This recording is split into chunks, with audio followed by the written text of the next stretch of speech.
Hello everyone, कैसे हैं आप लोग। Welcome to my channel for class 12 business studies और financial marketing management videos. Subscribe my channel and hit the bell icon.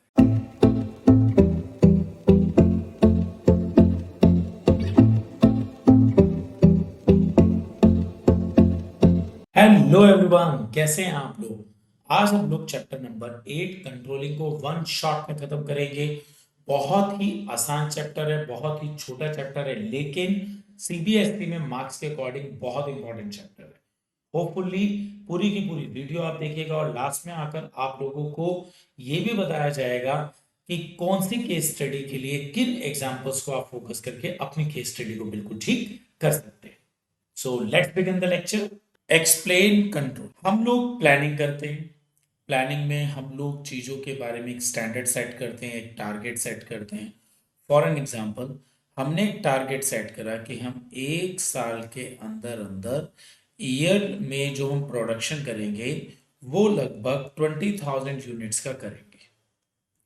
But होता ये है कि हमारा जो एक्चुअल प्रोडक्शन होता है वो सिर्फ 10,000 यूनिट्स का ही हो पाता है। इसका मतलब जो हमारी 10,000 यूनिट्स प्रोड्यूस नहीं हुई हैं, इस बात को चेक करना कि वो प्रोड्यूस क्यों नहीं हुई है, ये गैप किस वजह से है और इसमें आने वाले डेविएशंस के क्या रीजन हैं, ये सब चीजें हम लोग कंट्रोलिंग में करते हैं। कंट्रोलिंग समझने के लिए आपको इस स्टोरी को ध्यान से समझना पड़ेगा। Imagine you are the captain of a spaceship. आप एक कैप्टन है स्पेसशिप के, on a mission to explore a distant galaxy. और आपका टारगेट ये है कि आप एक गैलेक्सी को एक्सप्लोर करें। You have a crew of diverse individual. आपकी टीम में अलग अलग लोग हैं, अलग अलग एक्सपर्टीज हैं फील्ड के। Each responsible for specific task to ensure the success of mission. हालांकि हर एक एक्सपर्ट जो इस मिशन पर जा रहा है उसकी अपनी रिस्पॉन्सिबिलिटी बनती है इस मिशन को कामयाब करने की। Now as the captain, your job is not just about setting the course and assigning task, it's equally crucial to make sure everything is going according to the plan. अब आप captain हैं, मतलब आप company के manager हैं और आप plan कर रहे हैं अपनी पूरी टीम के लिए। आपका टास्क सिर्फ उनको काम देना ही नहीं है, ये भी इंश्योर करना है कि हर एक चीज अकॉर्डिंग टू प्लान हो। और यही पर ही हमारी कंट्रोलिंग की जरूरत पड़ती है। फॉर एन एग्जाम्पल, आपने एक प्लान सेट करा कि हम लोग इस बार 20% से अपनी सेल राइज करेंगे। ये एज ए मैनेजर आपने गोल सेट करा, प्लान हुआ आपका, लेकिन आपका एक्चुअल जो है वो सिर्फ 15% का एक्चुअल सेल टारगेट पूरा हुआ। अब ये जो 5% की वीकनेस है, इसे हम लोग कंट्रोलिंग में चेक करते हैं।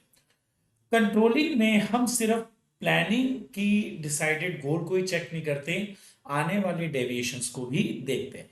इसीलिए हम लोग ये कह सकते हैं कंट्रोलिंग जो है ये आपका लास्ट फंक्शन नहीं है, बल्कि जितने भी हमारे मैनेजमेंट में फंक्शंस हैं पोस्ट डीसी, कंट्रोलिंग दोबारा से किसी भी नए टारगेट के प्लान को सपोर्ट करता है। आप इसको ऐसे मान के चलिएगा, आपने क्लास 11th के लिए प्लानिंग करी, अपना टारगेट सेट करा, उस टारगेट को अचीव करने के लिए कंट्रोल करा। फिर अब आपने प्लान एक और ऊपर लेके क्लास 12th के लिए, उसके लिए टारगेट सेट कर रहे हो, उसको कंट्रोल कर रहे हो। फिर आप सीयूईटी की तैयारी करेंगे, मतलब हर बार आप एक नया गोल सेट करेंगे, हर बार आप एक नई प्लानिंग करेंगे और उसके लिए हर बार आप लोग कंट्रोलिंग करेंगे। तो इसका मतलब कंट्रोलिंग आपका लास्ट फंक्शन नहीं है। हर बार आप टारगेट सेट करते हो, हर बार आप कंट्रोल करते हो। It is not a never ending process. One day you monitor the spaceship system, you notice that the fuel consumption is higher than expected. आपने एक दिन देखा कि स्पेसशिप के अंदर जो फ्यूल है वो एक्सपेक्टेशन से ज्यादा कंज्यूम हो रहा है। This is the deviation from the plan. इसका मतलब आपके प्लान में ये गड़बड़ी है, ये एक लैग है। If not address it could jeopardize the entire mission. अगर इसको ठीक नहीं किया गया तो ये पूरे के पूरे मिशन को स्पॉइल कर देगा। So you gather the crew to figure out what is going wrong. इसीलिए आपने क्या किया, पूरे के पूरे स्टाफ को इकट्ठा करा और देखा क्या गड़बड़ी और उसको करेक्ट किया। After some investigation, you discovered that a technical glitch in the propulsion system is causing the increased fuel usage. Now armed with the information you take corrective action. आपने डेविएशन का पता लगाया कि कहाँ पर प्रॉब्लम है, उसके बाद आपने उसके लिए करेक्टिव एक्शन लिया। Instructing the engineer team to fix the glitch immediately. अब आपने अपनी टीम को ये बताया, जो इंजीनियरिंग टीम है, कि इस ग्लिच को हैंड टू हैंड फिक्स किया जाए। By doing so you not only bring the current situation under control. इससे क्या हुआ, आप अपनी करंट सिचुएशन को कंट्रोल में तो लेकर ही आ रहे हैं। In the next mission you incorporate safeguard to prevent the similar glitch, improving your planning based on past challenges. अब नेक्स्ट मिशन पर आप ये जो पुराना प्रॉब्लम था उस पर फोकस कर रहे हैं, ताकि पास्ट चैलेंजेस से जो भी आपने सीखा आप उसके बेस पे नई प्लानिंग कर रहे हैं और अपने आप को इंप्रूव कर रहे हैं। In this simple story, being the captain involved planning the mission, assigning role management. अब आप कैप्टन थे इस पूरे के पूरे मिशन के, तो मतलब आपका जो मेन रोल था वो था मैनेजमेंट का। And then constantly checking the adjusting course as needed. और एज ए मैनेजर आप सभी चीजों को चेक कर रहे थे जो जो आपके लिए जरूरी था। Controlling isn't a one time thing. मैंने आपको पहले ही बताया, कंट्रोलिंग कोई एक बार की एक्टिविटी नहीं है, it is an on going process. ये हर बार होता रहेगा, नया टारगेट, नया प्लान, नई कंट्रोलिंग, अगेन एक और टारगेट, फिर से हमने प्लानिंग करा उसके लिए controlling. It's never ending process that ensure that spaceships stay on track, resources are used efficiently, and lessons learned contribute to better planning for future. आपका जो स्पेसशिप है, मतलब आपकी जो कंपनी है, ट्रैक पर रहे, आप अपने रिसोर्सेज को इफेक्टिवली यूज करो, और मैनेजमेंट में कंट्रोलिंग के थ्रू आप जो भी चीजें सीख रहे हैं नई फ्यूचर प्लानिंग में उस चीज का बेटर यूज किया जाए। सो अभी तक हम लोगों ने एक पूरी स्टोरी समझी, जिसके अंदर हमने स्पेसशिप के कैप्टन को एज ए मैनेजर लिया और आने वाले डेविएशंस और ग्लिच को कंट्रोलिंग के ग्लिच और डेविएशन से कंपेयर करा। Now meaning of controlling. Controlling means ensuring that activities in an organization are performed as per the plan. Controlling का मेन फंक्शन ये होता है कि जो भी हम किसी भी ऑर्गेनाइजेशन में प्लानिंग करते हैं, जो भी हम टारगेट सेट करते हैं, ऑर्गेनाइजेशन उसी टारगेट उस प्लानिंग के अकॉर्डिंग चले। Controlling also ensure that an organization resources are being used effectively and efficiently. Controlling इस बात को भी फोकस करता है कि जितने भी हमारे रिसोर्सेज हैं वो इफेक्टिवली और एफिशिएंटली, मतलब उनमें कोई भी वेस्टेज रिसोर्सेज में ना हो, for the achievement of pre determined goal. Pre determined means जो भी हमने प्लान कर रखे हैं टारगेट, उनको अचीव करने के लिए हमारे रिसोर्सेज बिल्कुल भी वेस्ट ना हो। Now the next is importance of controlling. अब तक हम लोग ये बात तो समझ गए हैं, आप लोग अपनी लाइफ में जितनी बार कोई टारगेट सेट करेंगे आपको हर बार उसे कंट्रोल करना होगा, और एक तरीके से आपकी लाइफ में कंट्रोलिंग उतनी ही इंपॉर्टेंट है जितनी की एक अच्छी planning. So importance of controlling is an indispensable function of management. Controlling की इंपॉर्टेंस को हम लोग कभी भी मैनेजमेंट में अलग नहीं रख सकते, मतलब वो मैनेजमेंट का एक अटूट हिस्सा है, इनडिस्पेंसिबल फंक्शन है। Without control the best of plan can go away. A good control system helps an organization in the following ways. अगर आपका अच्छा कंट्रोल सिस्टम नहीं होगा तो आपका टारगेट कभी भी पूरा नहीं होगा। तो किसी भी ऑर्गेनाइजेशन के लिए कंट्रोलिंग क्यों जरूरी है? नंबर वन, अकम्प्लिशिंग ऑर्गेनाइजेशनल गोल। हालांकि आपने ये सेम हेडिंग प्लानिंग में भी करा है, बट रिमेंबर, अगर हेडिंग सेम होने के बाद उसके इंग्रेडिएंट्स अलग अलग चैप्टर में अलग अलग हैं, तो आप उसके अलग अलग चैप्टर के हिसाब से ही इंग्रेडिएंट्स अपने आंसर की के अंदर लिखेंगे। ये पॉसिबल बिल्कुल नहीं है कि आप प्लानिंग के इंपॉर्टेंस के सेम हेडिंग के कंटेंट्स कंट्रोलिंग के इंपॉर्टेंस में आप लिख देंगे। In organization achieving goal is like building something important. किसी भी ऑर्गेनाइजेशन के अंदर टारगेट को पूरा करना बहुत इंपॉर्टेंट होता है। आप इमेजिन करिए group of friends building a tree house. एक दोस्तों का ग्रुप है, वो एक ट्री हाउस बना रहे हैं। One friend like Raj keeps an eye on the wall. एक फ्रेंड है राज, वो सभी के काम पर निगाहें रख रहा है, मतलब सभी के काम को सुपरवाइज कर रहा है। If things go off track, like planks not in line, beams not straight, he points it and says. अगर चीजें आपके आउट ऑफ ट्रैक है तो वो हमेशा कहता है let's fix it now and our tree house turn out great. मतलब वो हमेशा इस बात को बोलता है कि जो भी प्रॉब्लम्स हैं उनको फिक्स करो और हमारा ट्री हाउस बहुत अच्छा बनना चाहिए।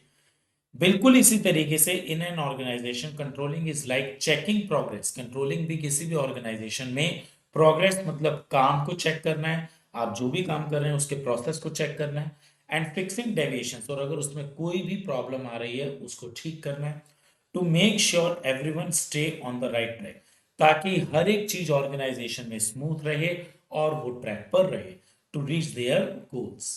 In simple words, controlling function measures progress towards the organization goal and bring to light the deviation. Controlling जो है कहीं ना कहीं ऑर्गेनाइजेशन के टारगेट को चेक करता है और जो भी उसमें गैप्स होते हैं उसको लाइट में लेकर आता है, मतलब उसको नॉलेज में लेकर आता है मैनेजमेंट के, और उसको करेक्टिव एक्शन से ठीक किया जाता है जितने भी डेविएशन हैं, ताकि टारगेट ऑन टाइम पूरा किया जा सके।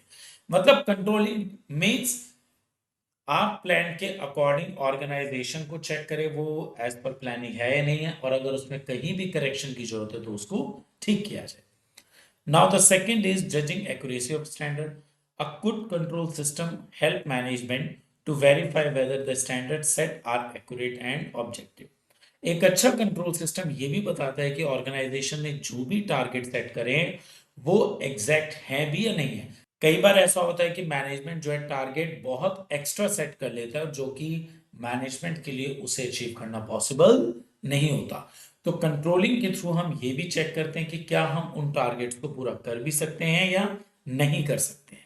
Imagine a biscuit factory that wants to make sure every biscuit is just right.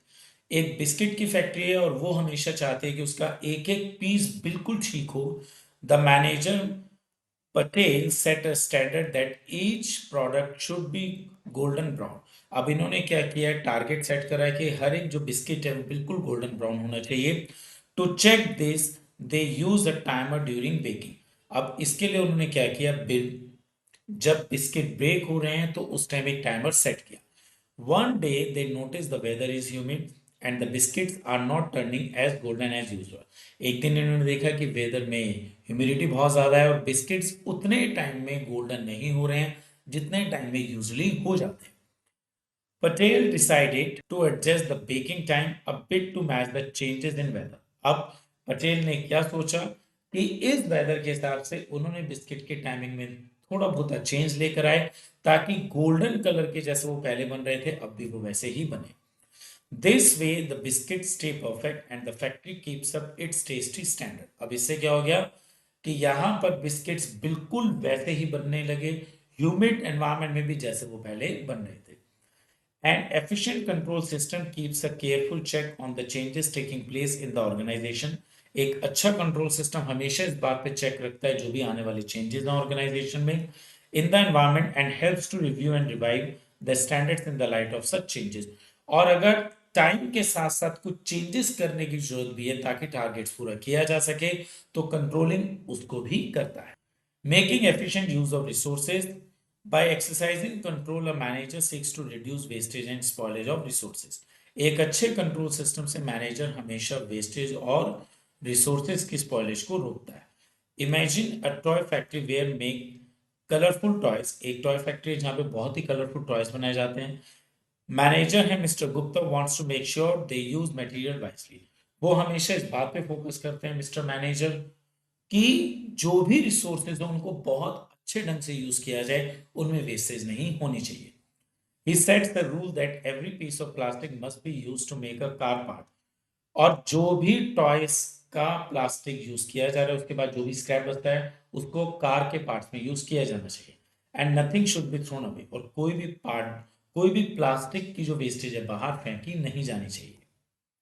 So the worker follow this rule and use the plastic efficiently. अब इससे क्या हुआ, वर्कर्स ने इस रूल को फॉलो करा, जो हमारा वेस्ट प्लास्टिक था उसको बहुत एफिशिएंटली यूज किया गया।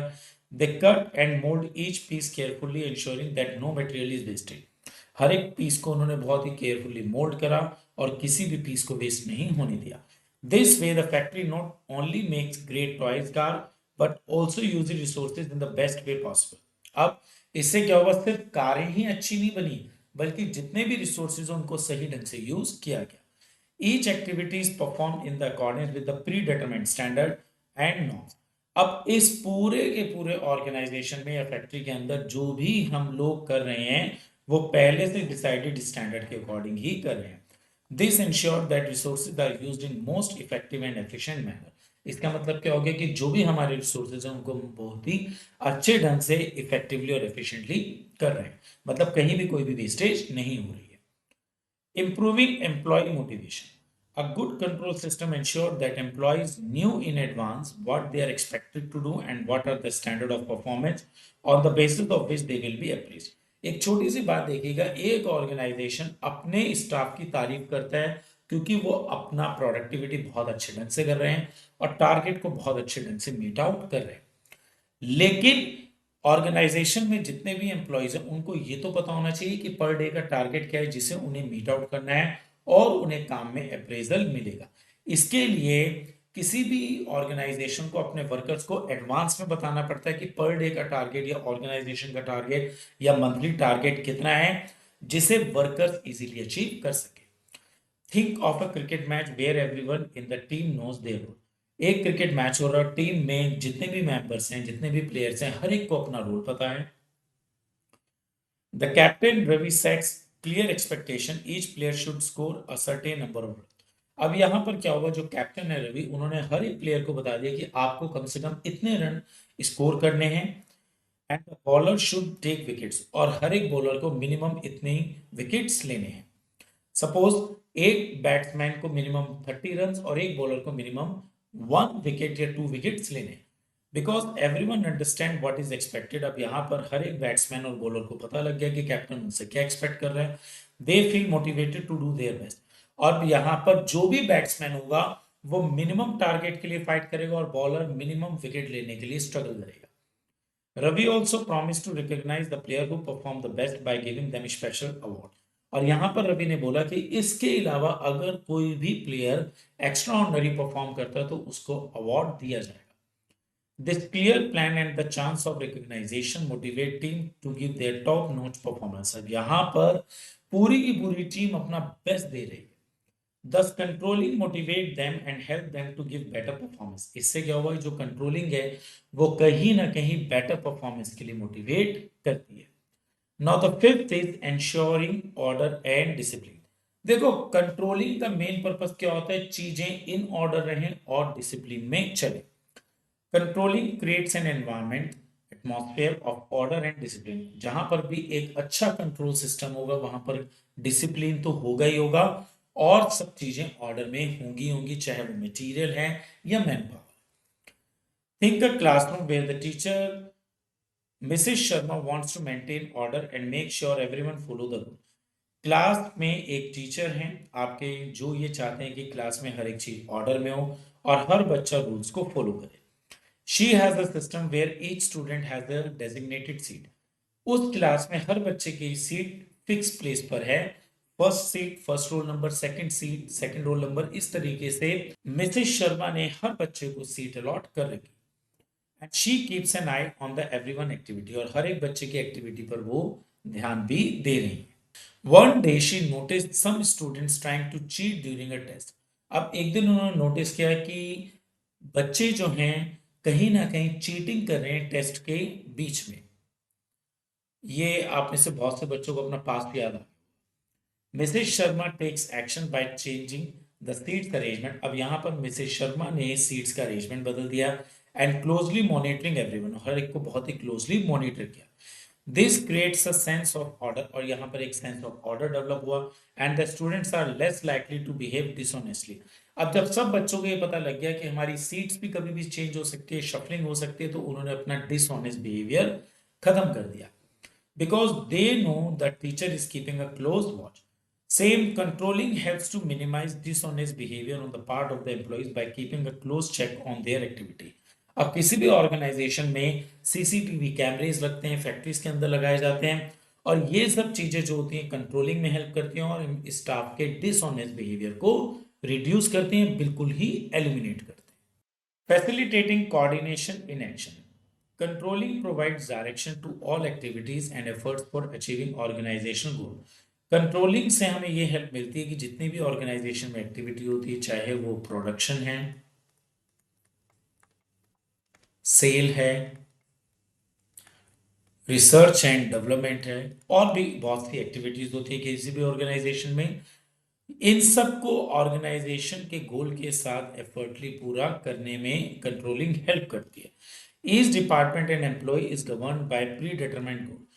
हर एक एक्टिविटी, हर एक डिपार्टमेंट, हर एक एम्प्लॉय को पहले से पता होता है कि उन्हें टारगेट के हिसाब से क्या काम करने हैं।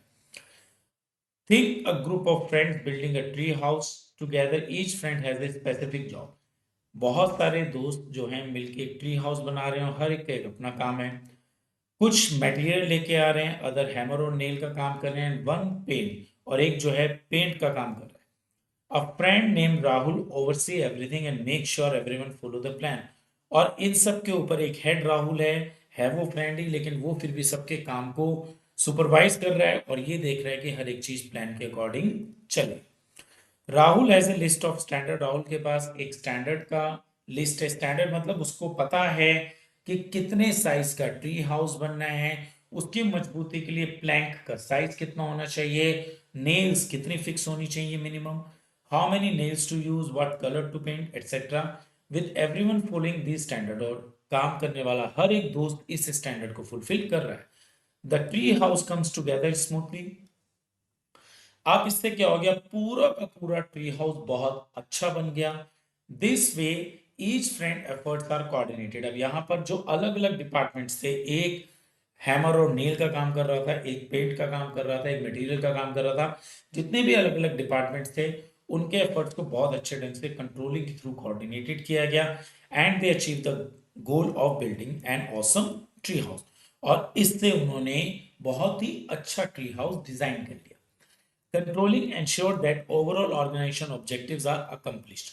अल्टीमेटली कंट्रोलिंग का मेन टारगेट यही होता है कि जो भी ऑर्गेनाइजेशन का टारगेट है, गोल है, उसे पूरा किया जाए।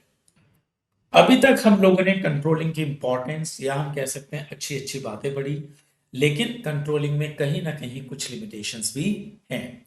Although controlling is an important function of management, controlling किसी भी मैनेजमेंट के लिए बहुत ही इंपॉर्टेंट फंक्शन है। It suffers from the following limitations, but इसके अलावा इसमें कुछ लिमिटेशंस भी हैं। First, difficulty in setting quantitative standard. आप खुद देखिए बहुत बार हम लोग क्या करते हैं, हम अपने एग्जाम्स के लिए भी ये सेट करते हैं कि हमारे बहुत अच्छे मार्क्स आने चाहिए, या कंपनी का टारगेट बहुत अच्छा होना चाहिए, या कंपनी को इस बार अपनी सेल बहुत ज्यादा बढ़ानी चाहिए। अब ये बहुत अच्छा और बहुत ज्यादा क्या है, जब तक कि आप किसी भी चीज को क्वांटिटी में नहीं बताएंगे आप कंट्रोल कर ही नहीं पाएंगे। फॉर एन एग्जाम्पल, इस बार मुझे एग्जाम में बहुत अच्छे मार्क्स नहीं लेने, मुझे एग्जाम में 95% मार्क्स लेने। अब अगर आप 95 एक क्वांटिटी को चेक करते हैं तो यहां पर तो आप कंट्रोल कर जाएंगे, लेकिन आप बहुत अच्छे को कोई कंट्रोल नहीं कर पाएंगे। क्यों? बहुत अच्छा हर एक के हिसाब से अलग अलग है। एक स्टूडेंट जो पास नहीं होता उसके लिए बहुत अच्छा 60% है, और एक बच्चा जो हमेशा 95 96% लेकर आता है उसके लिए 90% भी बुरा मार्क्स है। तो यहां पर कंट्रोलिंग तभी पॉसिबल है जब हम किसी भी चीज, किसी भी टारगेट को क्वांटिटी मतलब नंबर्स में फिक्स करते हैं। Controlling system loses some of its effectiveness when the standards can not be defined in quantitative terms. Control वहां पर बिल्कुल बेकार हो जाता है, बेबुनियाद हो जाता है, जब हम टारगेट्स को क्वांटिटी नंबर्स में डिसाइड नहीं करते। Employees moral, job satisfaction, human behaviour, ये वो एरियाज हैं जिनको हम लोग क्वांटिटी में कभी भी सेट नहीं कर सकते। फॉर एन एग्जांपल, एक एम्प्लॉय एक ऑर्गेनाइजेशन में जॉब करता है, वो फीडबैक देता है कि मैं उस ऑर्गेनाइजेशन में बहुत खुश हूं। अब यहाँ पे बहुत खुश की कोई डेफिनेशन नहीं है। तो ये एक ऐसे एरियाज हैं जिसके अंदर ये प्रॉब्लम बहुत ज़्यादा आती है, क्योंकि यहाँ पर कंट्रोल आप करेंगे कैसे, कोई नंबर्स या क्वांटिटी तो है नहीं किसी भी एम्प्लॉय के मॉरल या जॉब सेटिस्फैक्शन को लेकर। Think a cooking competition where the जजेस have to decide the winner based on taste sorry. एक कुकिंग कंपटीशन है, वहां पर जजेस को टेस्ट के हिसाब से जजमेंट देना है। Normally they can use a score out of 10 for each dish. अब उन्होंने क्या डिसाइड करा, आउट ऑफ 10 हर एक डिश का नंबर दिया जाए, that is quantitative standard. But what if one dish is unique flavour that hard to rate with a number.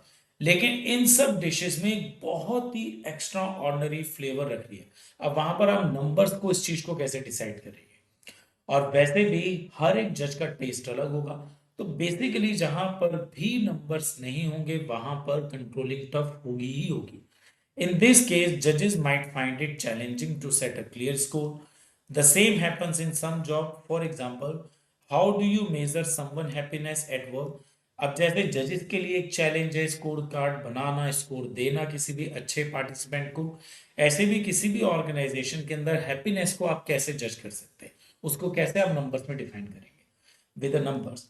It is not an easy as counting the number of dishes in a competition. For an example, आप एक chef एक घंटे में कितनी dishes बना रहा है आप इसको तो काउंट कर सकते हैं, लेकिन टेस्ट को काउंट नहीं कर सकते। That makes it difficult to compare with standard. Little control on external factor. Generally, an enterprise cannot control external factors like government policies, technological changes, competition. एक ऑर्गेनाइजेशन अपने ऑर्गेनाइजेशन की पॉलिसी, स्टाफ, मतलब organisation के inside contents को तो control कर सकता है, लेकिन गवर्नमेंट की पॉलिसीज को कैसे कंट्रोल करेगा? कॉम्पिटिटर्स को नया प्रोडक्ट लेकर आ रहे हैं उन्हें कैसे कंट्रोल करेगा? या मार्केट में टेक्नोलॉजिकल अपग्रेडेशन बहुत ज्यादा हो रहा है, इस वजह से ऑर्गेनाइजेशन की मशीन्स बहुत जल्दी आउटडेटेड हो रही हैं, इसको वो कैसे कंट्रोल कर सकता है? बिल्कुल नहीं कर सकता। तो यहां पर कंट्रोलिंग आउटसाइड चीजों पर बिल्कुल भी कंट्रोल नहीं रखती। Imagine playing a game of cricket, your team has control over things like how you play. एक क्रिकेट का गेम है, वहां पर टीम इस बात को तो कंट्रोल कर सकती है प्लेयर कैसा खेलते हैं। You can't control the weather, लेकिन आप वेदर को तो कंट्रोल कर ही नहीं सकते। If it is suddenly start raining, आपका एक मैच चल रहा है और बहुत जबरदस्त बारिश हुई, you have to stop playing, आपको खेलना बंद करना ही पड़ेगा क्योंकि वेदर पर तो आपको कोई कंट्रोल है ही नहीं, even though it is not something your team can influence. Similarly, in a company, there are things like government rule, new technologies, competition from other companies. These are the external factors that the company cannot control. Government की policy, competition, technology, किसी भी organization में आप ये चीजें कभी control कर ही नहीं सकते। For an example, government of India ने कोविड में लॉकडाउन करा, अब कोई भी ऑर्गेनाइजेशन इसे कैसे कंट्रोल कर सकता है?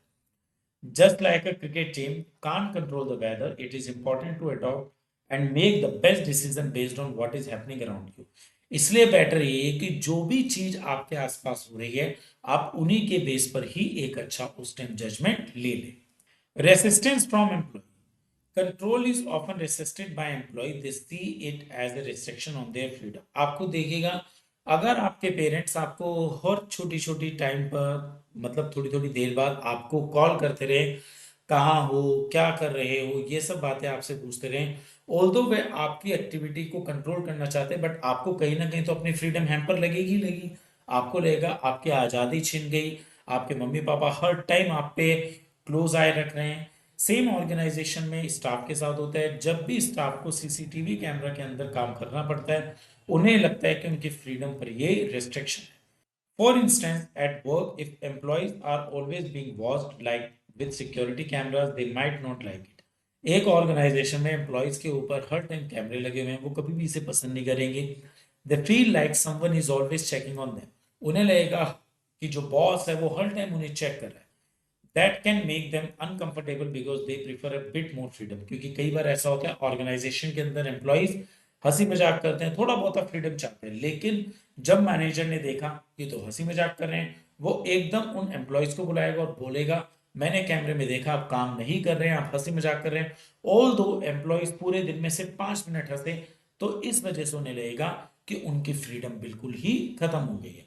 और यही रीजन है ज्यादातर ऑर्गेनाइजेशन के अंदर कंट्रोलिंग कभी भी एम्प्लॉयज पसंद नहीं करते। Costly affairs.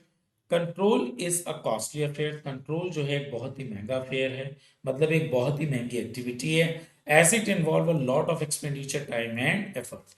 आपको देखिएगा बड़े बड़े ऑर्गेनाइजेशन के अंदर 100 सीसीटीवी कैमरे लगते हैं, एक अलग से कंट्रोल रूम बनाना पड़ता है, वहां पर स्टाफ रखना पड़ता है जो चौबीसों घंटे इस सीसीटीवी कैमरे से स्टाफ पर एक निगाहें रखेगा, ऑब्जर्व ऑब्जर्व करेगा स्टाफ क्या गलत कर रहा है क्या सही कर रहा है। तो इस पूरे सेटअप की एक कॉस्टिंग आती है। Imagine you have a small garden where you grow flowers. आपका एक छोटा सा गार्डन है जहां पर आप फ्लावर्स को ग्रो कर रहे हैं। Now someone suggest installing a fancy system to water the plant automatically. अब हुआ क्या, उस गार्डन पर ऑटोमेटिक आपने वाटर प्लांट लगा दिया कि पानी अपने आप उस गार्डन पे मिलता रहे जैसे ही आपके प्लांट्स ड्राई होंगे। इट साउंड्स ग्रेट, ये सुनने में तो बहुत अच्छा है, but it is expensive to buy, takes time to set up and need efforts to maintain. For a small garden it might not be worth spending so much money on a high tech system. अब चूंकि garden छोटा है तो उस पर इतना सारा खर्चा करना तो बिल्कुल भी सेंस नहीं बनता। Similarly, for a small business, setting up a costly control system can be like installing that fancy sparkler. अब हुआ क्या कि एक छोटा सा आपका बिजनेस है, वहां पर भी आप सीसीटीवी कैमरे लगा रहे हैं या एक कंट्रोल रूम बना रहे हैं, कंट्रोल रूम में स्टाफ रख रहे हैं जो ऑब्जर्वेशन रखेगा और सुपरविजन करेगा, या हम कह सकते हैं निगाहें रखेगा स्टाफ के ऊपर, तो ये सब चीजें आपकी बहुत कॉस्टली रहती हैं। It might be too much money, time and efforts for the benefits to break. Manager must ensure that the cost of installation and operating a control system should not exceed the benefit derived from it. इसलिए एक manager की जिम्मेवारी बनती है कि जो भी controlling system पे खर्चा हो रहा है उससे मिलने वाला बेनिफिट हमेशा एक्सपेंडिचर से ज्यादा होना चाहिए। Explain the relation between planning and controlling. हम सब जानते हैं प्लानिंग का मतलब होता है किसी भी चीज को अच्छे ढंग से प्लान करना, उसके बारे में कोई भी टारगेट या स्ट्रेटजी बनाना, और कंट्रोलिंग का मतलब होता है कि जो भी अब तक हमने प्लान करा है उसको देखना कि हम लोगों का प्लान बिल्कुल अप टू मार्क है या नहीं है। उस प्लानिंग को इम्प्लीमेंट करते हुए हमारे ऑर्गेनाइजेशन में कहाँ कहाँ प्रॉब्लम्स आ रही हैं और उन प्रॉब्लम्स को हम कैसे दूर कर सकते हैं, ये सब चीजें हम लोग कंट्रोलिंग में देखते हैं। Planning and controlling are describe as inseparable twins. आप सपोज करो आप सुबह के टाइम उठने की प्लानिंग करें कि हम 5 बजे उठ के पढ़ाई करेंगे, 6 बजे उठ के पढ़ाई करेंगे, मगर आप उस टाइम टेबल को या सुबह उठने को कंट्रोल ही ना कर पाए तो आपका कोई भी टारगेट फुलफिल नहीं हो पाएगा।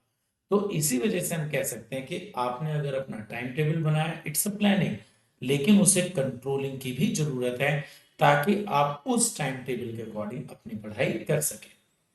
इसीलिए मैनेजमेंट में प्लानिंग और कंट्रोलिंग को इनसेपरेबल कहा, क्योंकि बिना कंट्रोलिंग के प्लानिंग वेस्ट है। This means that they are closely connected and function together to achieve organisation goal. Planning और कंट्रोलिंग ये दोनों आपस में बहुत ही क्लोजली कनेक्टेड हैं और ये ऑर्गेनाइजेशन के टारगेट को पूरा करने में हेल्प करती है। Controlling is necessary once a plan is operational to monitor progress.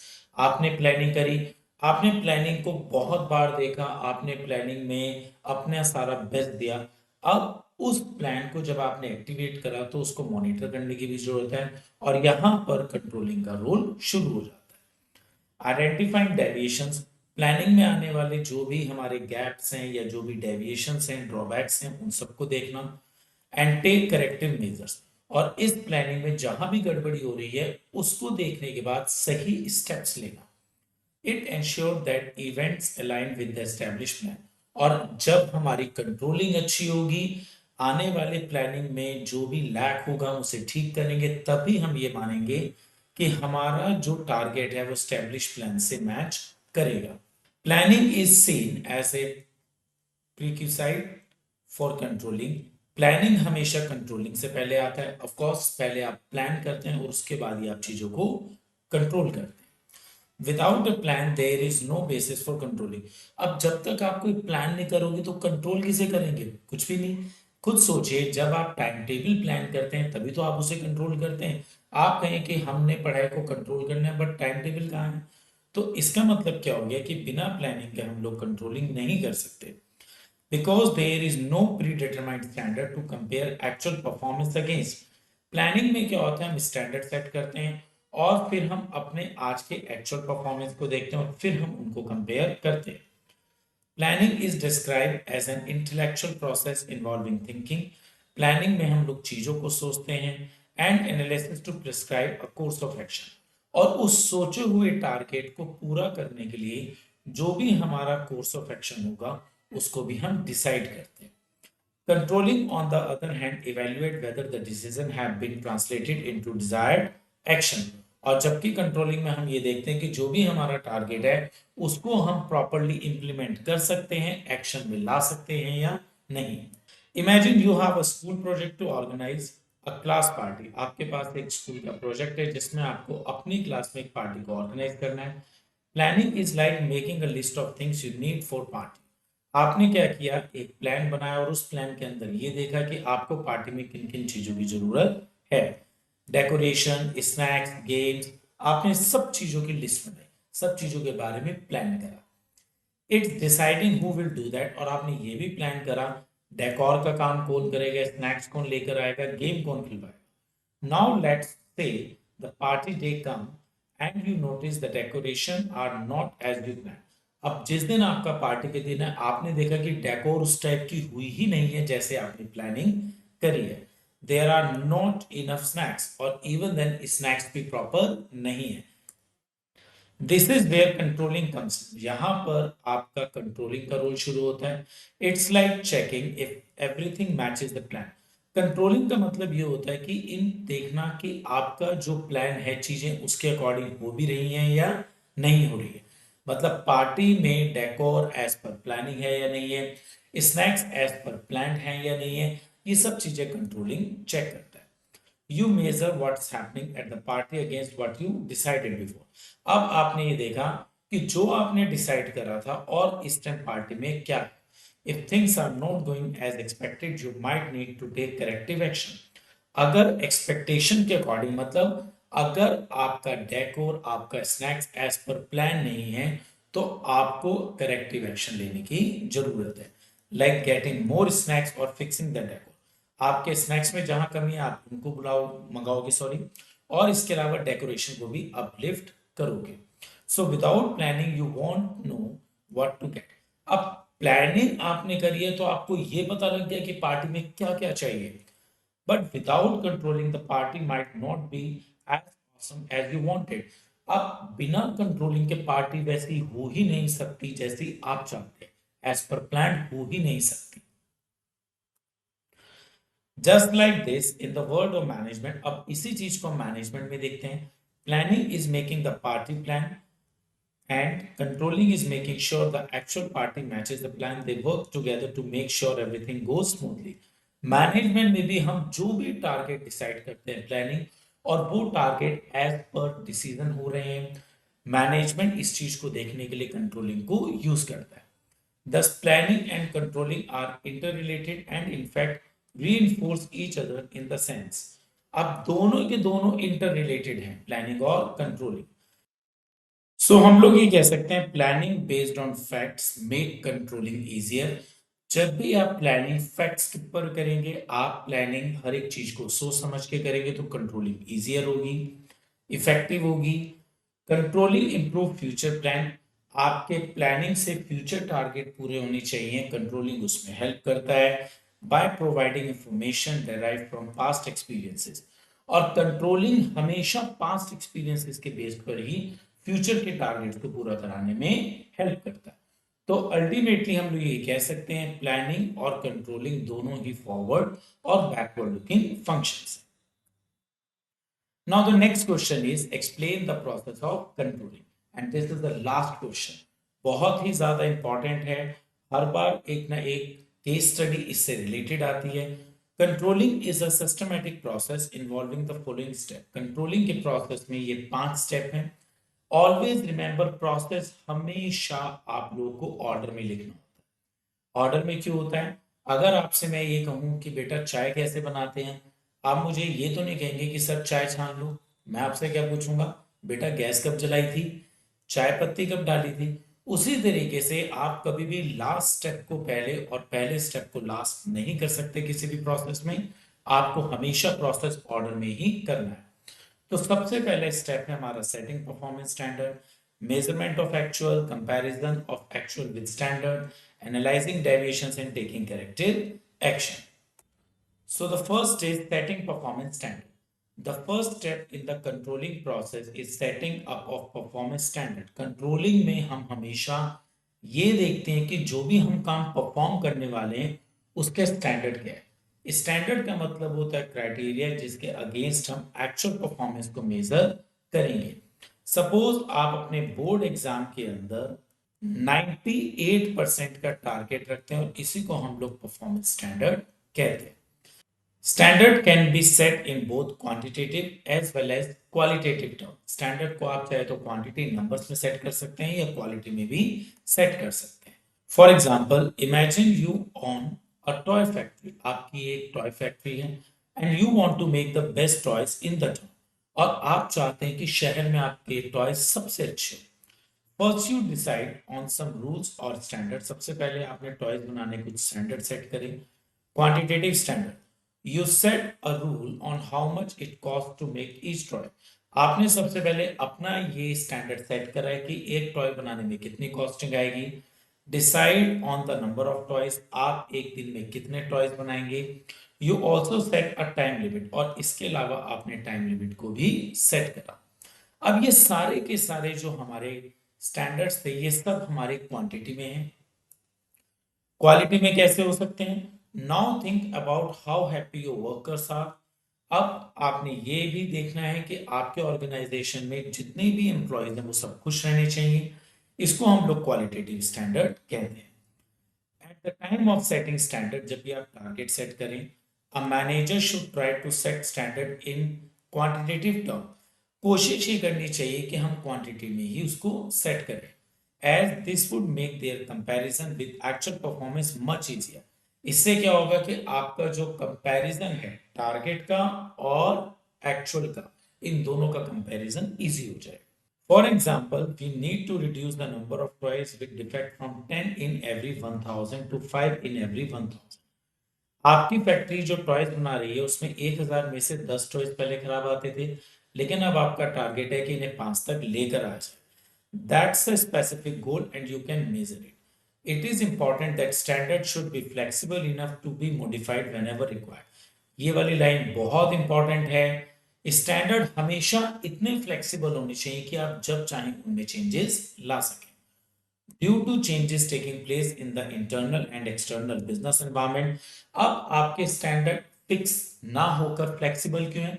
क्योंकि हम सब जानते हैं एक्सटर्नल और इंटरनल दोनों तरीके के एनवायरनमेंट कॉन्स्टेंटली चेंजेस होते रहते हैं। इसीलिए ऑर्गेनाइजेशन को हम डायनेमिक बोलते हैं। तो जब एनवायरनमेंट में चेंजेस आएंगे तो टारगेट्स भी चेंज हो जाने चाहिए।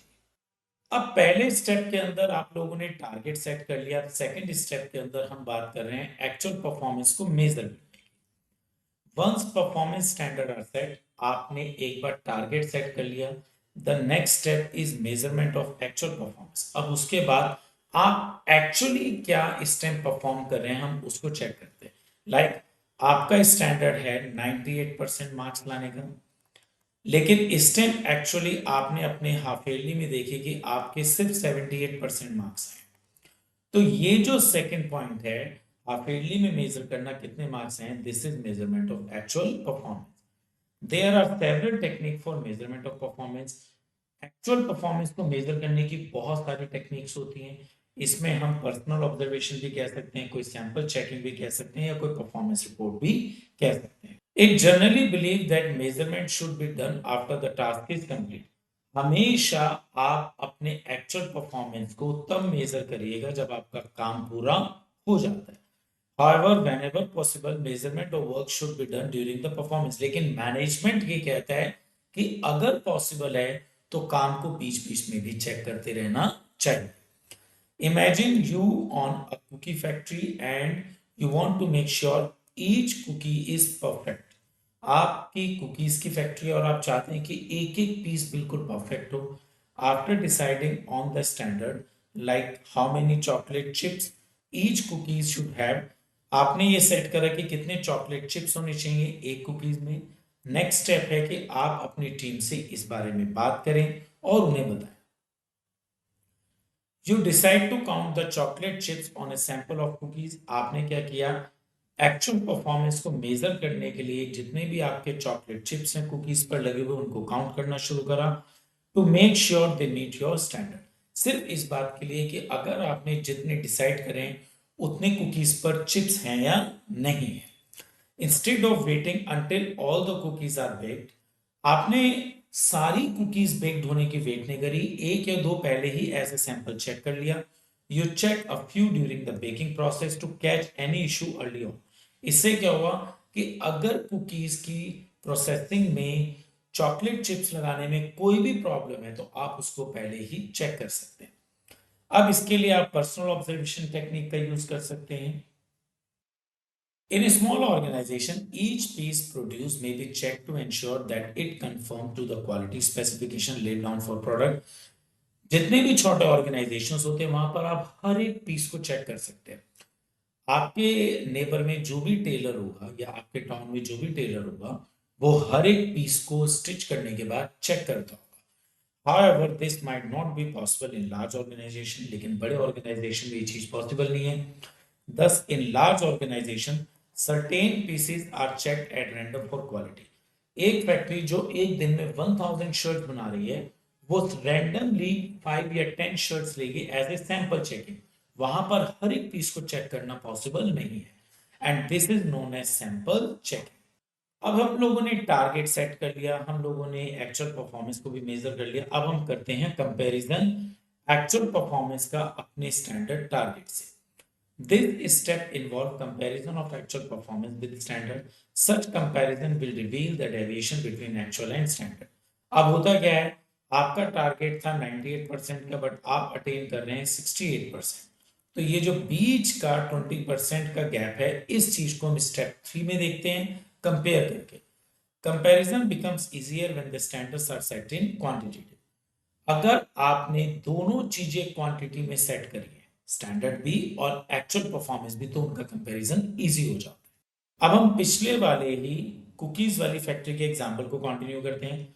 After your team bake a batch of cookies, it's time to see how well they did compare to your cookie making rules. एक बैच कुकीज का पूरा तैयार हो गया।